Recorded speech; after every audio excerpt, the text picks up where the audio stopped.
So, hello, welcome back to another episode of the Self-Development with Tactics podcast. Today, we are gonna go through something rather amazing. Maybe it's gonna be something Tim Ferriss related, but it is probably gonna be another book. Have I actually finished everything? I'm not quite sure. I actually don't think so. I guess there's something left for me to go through. The question now is, should I go through it? Do I feel like doing so? Is it smart? Does it matter? Who knows, actually? I don't know, and nobody will. How buildings learn. I've read this book 3 times since 1999 and gifted it many times to others. It's changed the way I look at buildings. I read it again now because I'm building a new house. Its main idea is that all buildings are predictions, and all predictions are wrong, so designed to make them easy to change. I think of it as metaphorically in life. Assuming my predictions about what I want will probably be wrong, so make my life easy to change. Well, I think this really does make sense. And I would also argue that it may be the same thing as technological things like computers, like phones, especially phones. Computers, you can change them, you can add something to them for the most part, for most brands, I should say, and I want to say. Apple computers, it's always been a thing, I guess, that just didn't work. Maybe RAM or something, but that's quite it then. Any well. Any well.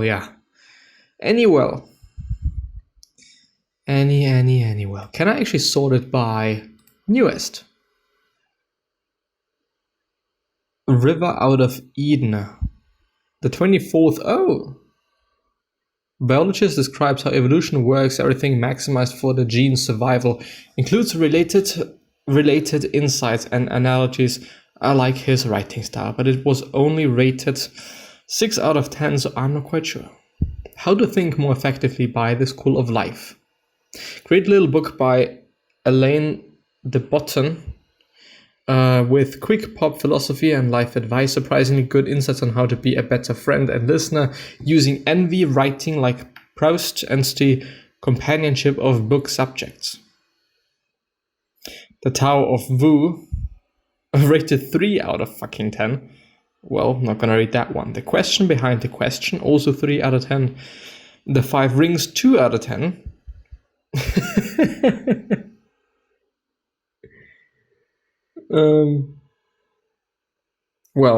That's the thing. Crush It by Gary Vaynerchuk. A book from 2009. The rating is 1 out of 10. And, well, of course, this was made for this specific time. And, yeah. The Me Epidemic by Amy McCready. Good parenting advice on how to prevent or cure entitlements, take responsibility, pay consequences, and so on. Musashi by Ai, I guess, Yoshikawa and Charles Terry, rated 0 out of 10. I don't remember who told me this book was great, but I assumed it would have wisdom.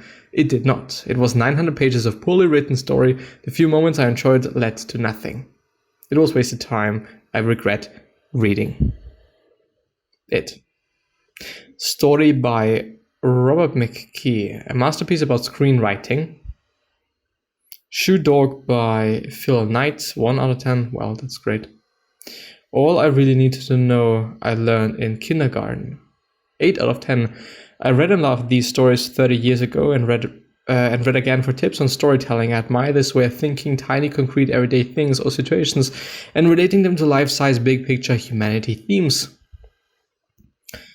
Non-violent communication. Tell me how this book has helped them. I find it very actually, everyone who communicates should read this and take it to heart. Writing to Learn. Well, let's actually go through this one. I'm not sold yet, to be honest, but I guess, no. Maybe we're going to be able to go through it today. Depends on how long I want to record. So, Nonviolent Communication by Marshall Rosenberg. Rated 8 out of 10. I'm not going to read the small introduction again. My notes. Try to understand everything that anyone ever does. Express yourself with honesty and clarity while simultaneously paying others a respectful and empathetic attention.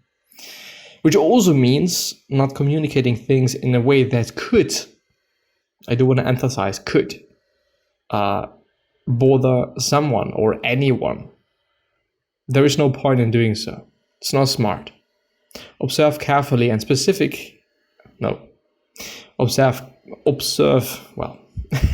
carefully and specific behaviors and conditions that are affecting you.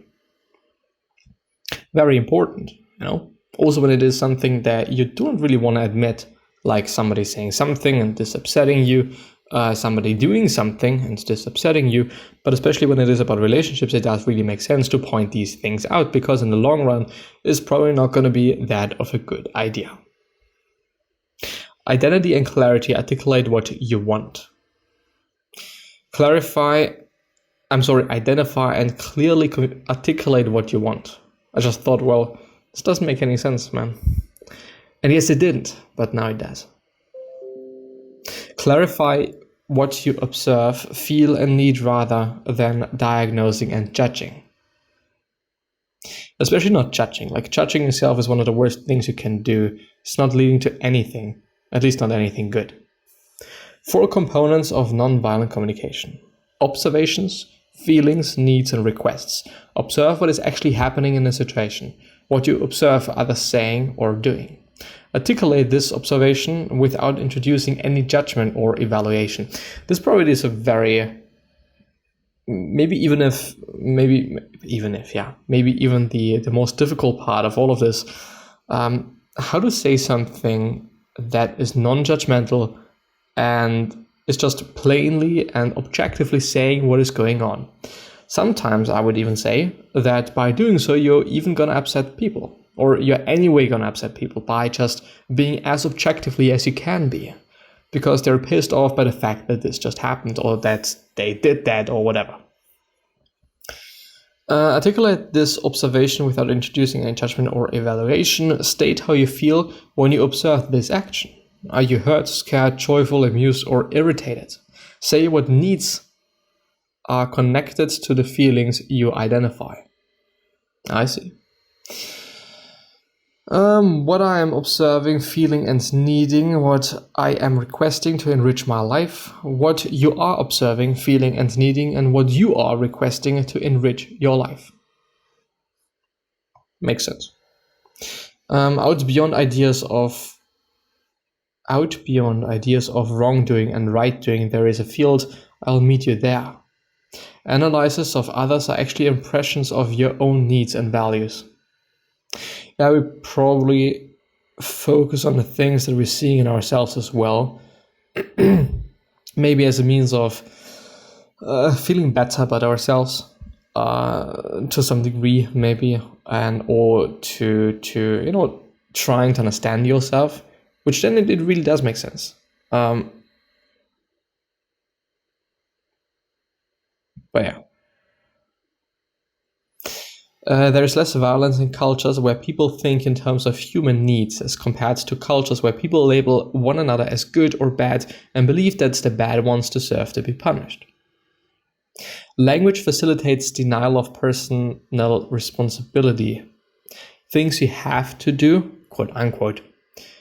You make me feel ... I drink because I am an alcoholic. You deny responsibility for your actions when you attribute their cause to factors outside yourself.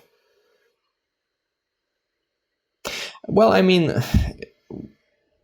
when I say I drink because I am an alcoholic, well, this is my identity. It is me, I'd say. It's not an outside cause. It is not something outside of me, but this is me. Of course, saying, okay, I'm doing this because of this, that, and or the other thing. Yes, of course, it is an outside event, an outside action, an outside whatever. that, might indeed be influencing me, but it puts me in one of those positions that I've been talking about for quite a while now. And very often, especially when it is about social media and other things, this victim position in which I cannot do anything. I am helpless, I am not in control, seemingly not in control, and I can't do anything about the situation that really, really bothers me. But in reality, I really can. I really can do something about that. I really can change whatever the fuck I want to change. And putting myself in such a position is not doing me any favor, nor anybody else. The actions of others. I hit my child because he ran into the street. Yeah, that's dumb as fuck. The dictates of authority are lied to the client because the boss told me to. Yeah, doesn't make any sense as well, because what about morality, I guess, or moral compass? What about that? Don't you have something like that as well? Just because somebody's telling you to do something, are you immediately going to do so? Are you going to kill somebody? The group pressure. I started smoking because all my friends did. Institutional policies, rules, and regulations. I have to suspend you for this infraction because it's the school policy. Gender roles, social roles, or age roles. I hate going to work, but I do it because I am a husband and a father. Uncontrollable impulses. I was overcome by my urge to eat the candy bar. Replace language that implies lack of choice with language that acknowledges choice. Are there also examples for that? Don't mix together what someone does with how you react to it. When you combine observation with evaluation, you decrease the likelihood that others will hear your intended message. Instead, they are apt to hear criticism and thus resist whatever you are saying. I've never seen a stupid kid, period. That's a great sentence. I've seen a kid who sometimes did things I didn't understand or things in ways I hadn't planned. I've seen a kid who hadn't seen the same places where I had been, but he was not a stupid kid. I've looked as hard as I can look, but never ever seen a cook. I saw a person who combined ingredients on which we dined. A person who turned on the heat and watched the stove that cooked the meat. I saw those things, but not a cook. Tell me, when you're looking, is it a cook you see, or is it someone doing things that we call cooking?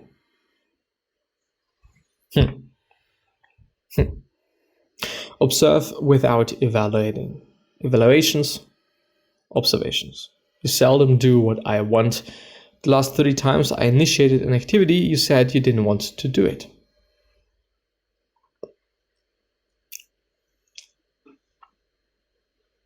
I see. Yeah. In the end, all of these are the examples about the kid and, especially about the kid, it's always been about clearly communicating what has happened, and thinking about other people's feelings. When I say, okay, you're a fucking dumb kid, well, this kid's not going to be happy, It's not going to feel good about him or herself. Well, I at least guess. I don't know. Some people might like it. I don't know. But the thing is, it really boils down to communicating as clearly as you can. As we've seen, I've never seen a stupid kid. It is such a short sentence compared to I've seen a kid who sometimes did things I didn't understand or things in ways I hadn't planned, which is more or less like reality. I don't fucking know if somebody's dumb. Have I done an IQ test? No, I didn't. This is just my assumption. But my assumption is not doing any good to anyone. It's making everything worse and everything bad. But when I say, okay, I just don't understand this kid. I don't understand this kid's actions. I am doing things in a different way. Maybe I'm wrong. I don't fucking know. Maybe this kid is wrong. Or right. Or even wrong. I don't know. I can't just...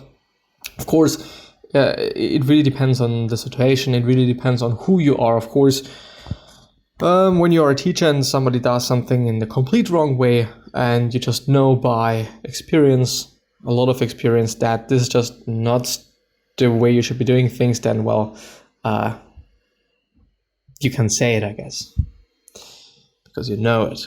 Anyway, evaluations are more likely to be heard as criticism than as invitations to connect with our feelings. Evaluations often lead to self-fulfilling prophecies. A husband, for example, hears himself criticized for behaving like a wall, I guess. He's hurt and discouraged and doesn't respond, thereby confirming his wife's image of him as a wall. I see. Well, yeah. This kind of is like I can't talk today for whatever reason. This is another thing that I've never ever liked, and I've always thought of something really, really, really, really, really stupid. What is the benefit of me playing this kid and being like, okay, I just don't want to talk to you. You've said this, that, or the other thing to me, so I don't want to talk to you. What is the fucking benefit of that? There is no benefit in doing so. It's not serving anyone. It's not just, there's no reason to do so. It's only sparking more problems in the real end. And if this is what you want to have, if this is what you would like to have, well, go for it. But it is a fucking dumb idea. It really is. If there's some, some discussion boiling, or some heated conversations and whatnot, just talk. You could also be like, well, could you give me a break, please? Because I feel like I'm gonna say things I just don't want to say. I'm a bit heated. Could we just pause it for a bit? Well, of course, by saying so, some people are gonna be like, well, yeah, of course, that's completely fine with me. Just do whatever, and we're gonna talk later. On the other hand, there's also people that are gonna do the complete opposite. They are gonna be like, well, okay, you're getting angry again. It's just some, saying some shit. So, and this is a real problem, and this you can't do anything about it, of course. When you are in a heated conversation and you're just trying to deheat it, cool it down, whatever, but the other person is just not caring about that, seemingly caring about that, or it's just heated him or herself and whatnot, and just can't hear or whatever, and is still like upset and like just in this certain mood, this certain mode. You can't do anything about that. It's just a fucked up situation. I've always really hated it. Anyway.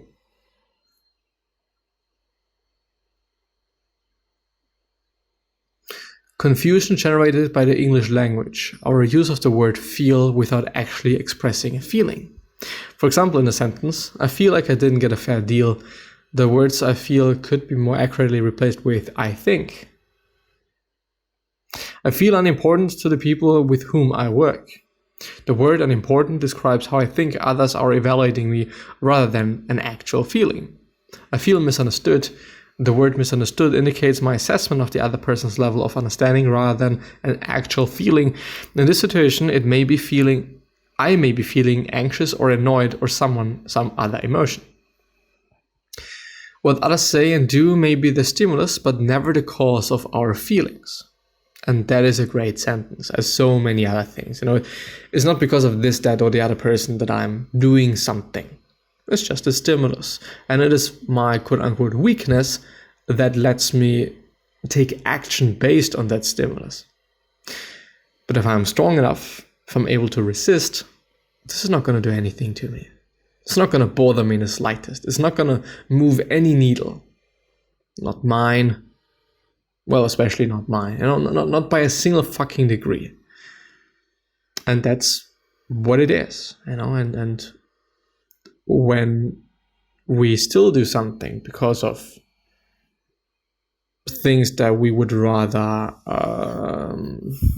ignore, maybe, well, it is weakness, period. Or at least our own fault. Weakness is also connotated in such a negative way. But yeah, anyway, I think that I'm going to end the episode there. I wish you the best and hopefully see you soon. So, bye-bye.